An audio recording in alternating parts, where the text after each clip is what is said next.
Noel Malcolm në librin e tij që Hoxha Adem gjitha ato përgjigjet që i ka dhonë vllazni i ka marrë prej atyre librave, që disa prej librave vetë edhe Ministria e Kulturës edhe Rinisë së Qeverisë së Kosovës i ka botu.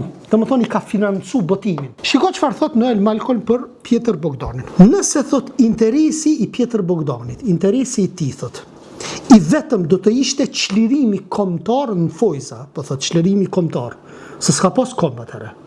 Nocioni i kombit është nocion i vëndshëm.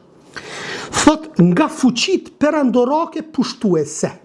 Nëse ka pas për qëllim mi hek fuqit e mëdhaja perandorake pushtuese, sikur ka desht me luftu Perandorinë Osmane, thot ai logjikisht thot, nuk mund të mirëpriste një pushtim që mund të kishte rezultuar që territori i tij të bëj pjesë e perandorisë austriake apo veneciane. Në fakt ai ëndronte për një pushtim të tillë.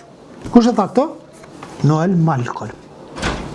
Çto fjali ka thonë Hoxha Adem? Goditën e Noel Malcolmi, jo Hoxha Adem, i cili është jo musliman, i cili nuk është musliman. Në fakt, ai ndronte thot për një pushtim të tillë dhe arsyet pse ai ndjej kaq ndryshe për një fuqi okupuese të krishtere ishin natyrisht fetare. Domethënë qëllimi i Pjetër Bogdanit çka ishte? Qëllim fetar. Nuk kishte të bënte me qëllim kombëtar. Apo me çliru kishe vendin prej Perandorisë Osmane. Po, Perandorinë Osmane me hik dhe me marrë një perandori tjetër që ishte Austro-Hungareza aso kohë.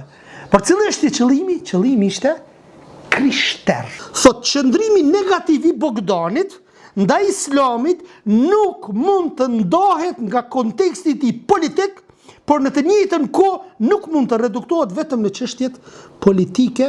Këtë e thot edhe njerë Noel Malcolm në librin e tij Rebelët, besimtarët të mbjetuarit, botimi është Artini. Që kjo është libri i Noel Malcolmit.